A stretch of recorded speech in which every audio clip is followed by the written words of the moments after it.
तर मित्रांनो, आपले जेवढी स्पर्धा परीक्षेची तयारी करणारे मित्र आहेत त्यांच्यासाठी आपण पूर्ण बेसिकपासून तर पूर्ण ॲडव्हान्सपर्यंत मॅथचे व्हिडिओ आपल्या यूट्यूब चॅनलवरती अपलोड करणार आहेत. चला आजचा आपला पहिला व्हिडिओ आपण चालू करूया. आजचं पहिलं चॅप्टर आपण घेतलं आहे संख्या, जे काही अतिशय बेसिक चॅप्टर आहे. चला सुरुवात करूया. बघा, पहिली कन्सेप्ट आहे आपली नैसर्गिक संख्या. नैसर्गिक संख्या म्हणजे काय?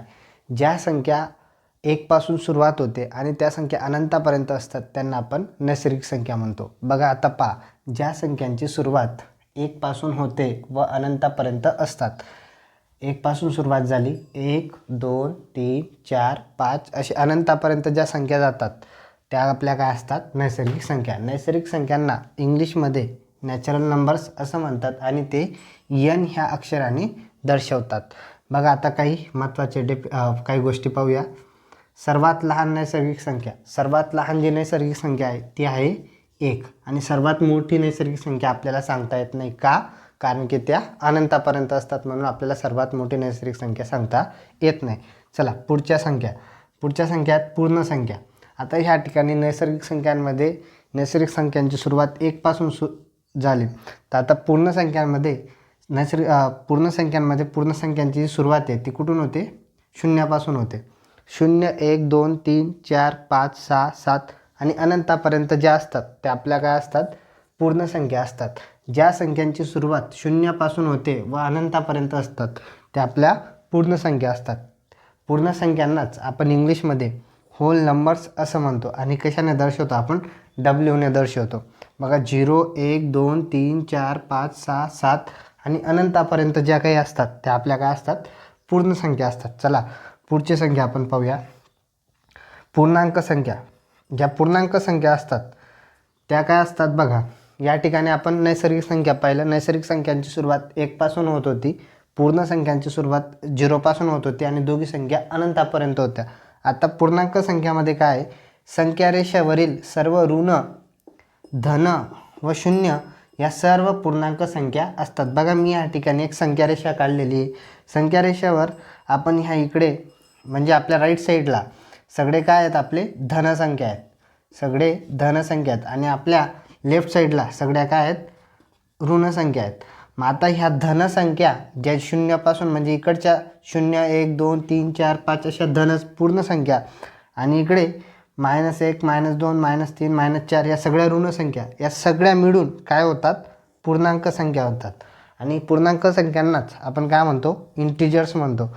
सर्वात मोठी व लहान पूर्णांक संख्या आपल्याला सांगता येत नाही. जर तुम्हाला विचारलं प्रश्नामध्ये सर्वात मोठी पूर्णांक संख्या सांगा किंवा सर्वात लहान पूर्णांक संख्या सांगा, तर आपल्याला सर्वात मोठी पूर्णांक संख्या पण सांगता येत नाही आणि सर्वात लहान पूर्णांक संख्या पण सांगता येत नाही. त्याचं मागचं कारण की का? कारण हे किती अनंतापर्यंत आहेत आणि हे आपण इकडे अनंतापर्यंत, म्हणून सर्वात मोठी आणि लहान पूर्णांक संख्या आपल्याला सांगता येत नाही. आता बघा, सर्वात मोठी ऋण पूर्णांक संख्या मात्र काय आहे? -1 आहे. जर तुम्हाला विचारलं सर्वात मोठी ऋण पूर्णांक संख्या कोणती, तर कुठली आहे? -1. आणि सर्वात लहान धन पूर्णांक संख्या जर विचारली तर ती कुठली आहे? 1. मित्रांनो चला आता पुढच्या संख्या आपण पाहूया. बघा पुढच्या संख्या आहेत समसंख्या, विषम संख्या, मूळ संख्या आणि संयुक्त संख्या.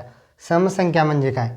ज्या संख्यांना 2 ने भाग जातो, म्हणजे कुठल्याही एखादी संख्या आहे तिला जर आपण 2 ने भाग देऊ शकत असू तर ती आपली काही कुठली असते?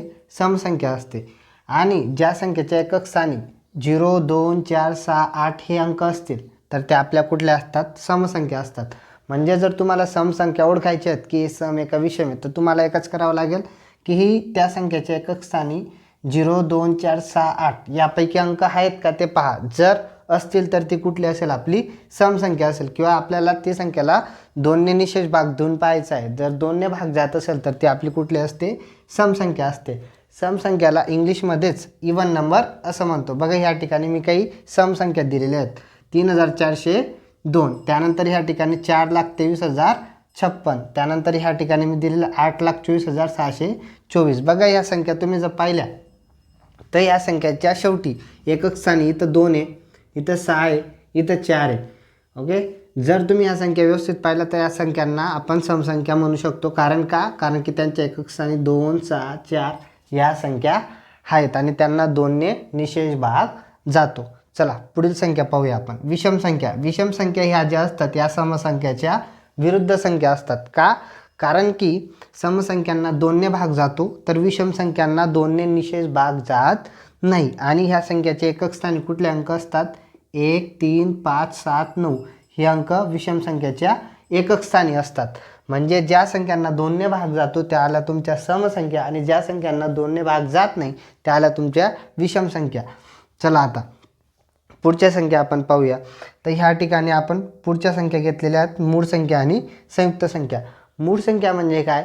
ज्या संख्या कोणाच्याही पाड्यात येत नाही आणि ज्यांना इतर कुठल्याही संख्येने भाग जात नाही त्या म्हणजे आपल्या मूळ संख्या. बघा, ज्या संख्या इतर संख्येच्या पाड्यात येत नाही किंवा इतर कुठल्याही संख्येने ज्या संख्यांना भाग जात नाही त्या म्हणजे काय? मूळ संख्या. मूळ संख्यांना इंग्लिशमध्ये आपण प्राईम नंबर असं म्हणतो. मूळ संख्या ह्या 1 ते 100 मध्ये एकूण 25 आहेत. मग आता त्या 25 संख्या कुठल्या? तर ह्या ठिकाणी आपण लिहिलेल्या आहेत 2, 3, 5, 7, 11, 13, 17, 19, 23, 29 याप्रमाणे आपण 97 पर्यंत सगळ्या मूळ संख्या आपण इथं लिहिलेल्या आहेत. मग आता मूळ संख्येच्या विरुद्धच्या ज्या संख्या असतात त्या असतात संयुक्त संख्या. मूळ संख्यांना जसं कुठल्याही संख्येने भाग जात नाही तसं संयुक्त संख्यांना जर आपण भाग दिला तर कुठल्याही संख्येने भाग जातो. मग आता समजून घ्या, ज्या संख्या इतर संख्येच्या पाड्यात येतात, ओके, एखादी संख्या जी दुसऱ्या संख्येच्या पाड्यात येते तर ती कुठली आली? तुमची संयुक्त संख्या. इतर संख्येने भाग देता येतो किंवा इतर संख्येने त्या संख्येला आपल्याला भाग देता येतो ती कुठली आली? तुमची संयुक्त संख्या. दोघांमध्ये एकच डिफरन्स आहे, मूळ संख्या ही कुणाच्याही पाड्यात येत नाही, संयुक्त संख्या या इतर संख्येच्या पाड्यात येतात आणि मूळ संख्येला कुठल्याही संख्येने भाग जात नाही किंवा भाग देता येत नाही. तर संयुक्त संख्येला आपल्याला इतर संख्येने भाग देता येतो. एक सगळ्यात महत्त्वाची कन्सेप्ट म्हणजे काय? 0 आणि 1 या संख्या संयुक्तही नाहीत आणि मूळही नाहीत, हे तुम्हाला लक्षात ठेवायचे. 0 आणि 1 या संख्या संयुक्तही नाहीत आणि मूळही नाहीत. आता संयुक्त संख्या ज्या आहेत त्या 1 ते 100 मध्ये एकूण 74 संख्या आहेत आणि मूळ ज्या संख्या आहेत या 1 ते 100 मध्ये एकूण 25 संख्या आहेत. तर आपल्याला जर कोणी विचारलं तर सर्वात लहान मूळ संख्या कोणती? तर सर्वात लहान मूळ संख्या कोणती आहे? 2. आणि एक सगळ्यात महत्त्वाचं 2चं विशेष असं आहे की ती एकमेव सम मूळ संख्या आहे. सममूळ संख्या जर कुठली असेल, एकमेव सममूळ संख्या जर कुठली असेल ती आहे तुमची 2.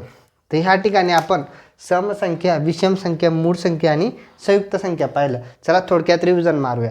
समसंख्या म्हणजे काय? ज्या संख्यांना 2ने निशेष भाग जातो, ज्या संख्याच्या एकक स्थानी 0, 2, 4, 6, 8 हे अंक येतात. विषम संख्या म्हणजे काय? ज्या संख्यांना 2ने निशेष भाग जात नाही किंवा ज्या संख्येच्या एकक स्थानी 1, 3, 5, 7, 9 हे अंक येतात. त्याचप्रमाणे मूळ संख्या म्हणजे काय? ज्या संख्या इतर कुठल्याही संख्येच्या पाड्यात येत नाही किंवा इतर कुठल्याही संख्येने ज्या संख्यांना भाग जात नाही. तर मूळ संख्या एकूण किती आहेत? 25 येते 1 ते 100 मध्ये. संयुक्त संख्या म्हणजे काय? ज्या इतर संख्येच्या पाड्यात येतात किंवा त्यांना इतर संख्येने भाग देता येतो आणि त्या किती आहेत? एकूण 74 1 ते 100 मध्ये. आणि 0 आणि 1 ही संयुक्तही नाही आहे किंवा मूळही नाही. चला आता पुढे आपण बघा, पुढच्या संख्या आहेत जोडमूळ संख्या. 2 मूळ संख्यांमधील फरक हा 2 असतो. जोडमूळ संख्या म्हणजे काय? ज्या आपल्या मूळ संख्या असतात त्या ठिकाणी काही अशा मूळ संख्या आहेत त्यांच्यामध्ये जो फरक आहे तो फक्त आणि फक्त 1चा असतो. बघा या ठिकाणी आपण पाहूया जोडमूळ संख्या 3 आणि 5 या दोघी मूळ संख्या आहेत, मात्र त्यांच्यामध्ये जो फरक आहे तो फक्त म्हणजे मध्ये 4 येतो, 1 ही संख्या येते. मग आता 3 आणि 5 यांच्यामध्ये फक्त 1 ही संख्येचा फरक आहे म्हणून ती काय आहे? तुमची जोडमूळ संख्या आहे. त्याच्यानंतर 5, 7 यांच्यामध्ये पण फरक तुम्ही पाहणार तर 1चाच आहे. 11, 13, 17, 19, 29, 31, 41, 43, 59, 61, 71, 73. तर जोडमूळ संख्यांच्या एकूण जर जोड्या किती आहेत आपल्या 1 ते 100 मध्ये? तर त्या आहेत 8. जोडमूळ संख्यांच्या एकूण जोड्या आहेत 8. आता पुढे बघा सममूळ संख्या. ज्या संख्यांचा एकही अवयव सामायिक नसतो. म्हणजे आता आपण पाहिजे ह्या ठिकाणी 14 आणि 15 या संख्यांचा जो अवयव पाडला आपण इथं पाडलं 7 आणि 2, 15चा 5 आणि 3. तर ह्या ठिकाणी 7 2 14, 5 3 15 हे त्यांचे अवयव आहेत. मात्र एकही तुम्ही जर पाहणार एकही अवयव काय आहे? सामायिक नसतो. त्यांचा ज्या संख्यांचा एकही अवयव सामायिक नसतो त्या असतात आपल्या सममूळ संख्या. कोणत्याही क्रमागत नैसर्गिक संख्या ह्या सममूळ संख्या असतात. समूळ संख्यांचा आणि मूळ संख्यांचा कुठलाही संबंध नसतो. समूळ संख्या वेगळ्या असतात. समूळ संख्या म्हणजे काय, ज्या संख्यांचा एकही अवयव सामायिक नसतो. चला मित्रांनो, पुढच्या संख्या पाहूया. पुढच्या संख्या आहेत त्रिकोणी संख्या. 2 क्रमागत नैसर्गिक संख्येचा गुणाकार भागिले 2. आपल्याला या ठिकाणी त्रिकोणी संख्या समजून घ्यायच्या आहेत. बघा मी काय केलं, इथं 2 गुणिले 3 2 क्रमागत नैसर्गिक संख्येचा गुणाकार केला आणि भागिले 2. याच्यापासून जी संख्या तयार होईल तिला आपण त्रिकोणी संख्या म्हणू. बघा आता 2 हा 2 2 कॅन्सल. इथं काय आला आपला 2 गुणिले 2 1. इथं काय आला आपला 3. 3 ही काय आली तुमची त्रिकोणी संख्या आली. आता ह्या ठिकाणी 3 ही त्रिकोणी संख्या आली आणि 2 म्हणजे जी पहिली संख्या असते क्रमागत संख्यांमध्ये, ती पहिली संख्येला आपण काय म्हणतो, पाया असं म्हणतो. एवढं तुम्हाला लक्षात ठेवायचं आहे. त्याच्यानंतर पुढे, कारण आपण पुढे जेव्हा एक्झाम्पल घेऊ त्याच्यामध्ये आपल्याला ह्या गोष्टी लागतील. बघा आता आपण पुढे पाहूया. 4 गुणिले 5 2 क्रमागत संख्या भागिले 2. बेक बे, बे दुने 4 आणि 5 दुने 10. तर 10 ही काय आली आपली त्रिकोणी संख्या आली. त्याच्यानंतर आणि या ठिकाणी पाया कुठला आहे, तर पाया आपण म्हटलं तर पहिली जी संख्या असते तिला आपण पाया म्हणतो. म्हणजे 4 ही संख्या काय त्रिकोणी संख्येचा पाया आहे. बघा पुढे मी घेतलं 8 गुणिले 9 भागिले 2. बेक बे, बे चोक 8 9 चोक 36. तर 36 आपली काय आली त्रिकोणी संख्या आली. तर ह्याप्रमाणे आपण 2 क्रमागत नैसर्गिक संख्येचा गुणाकार भागिले 2 जर केलं तर आपली कुठली संख्या मिळते, त्रिकोणी संख्या मिळते. चला पाहूया पुढे. चौरस संख्या. चौरस संख्या म्हणजे काय, पूर्ण वर्ग संख्येला आपण चौरस संख्या असं म्हणतो. म्हणजे जी संख्या इतर कुठल्याही संख्येची वर्ग असतो, जी संख्या इतर कुठल्याही संख्येचा वर्ग असतो त्याला आपण काय म्हणतो, चौरस संख्या असं म्हणतो किंवा पूर्णवर्ग संख्या असं म्हणतो. म्हणजे बघा 1चा वर्ग 1, तर 1 काय आली आपली चौरस संख्या आली. म्हणजे जी पूर्णवर्ग संख्या असते तिलाच आपण चौरस संख्या असं म्हणतो. पुढे 2चा वर्ग 4 4 ही आपली चौरस संख्या.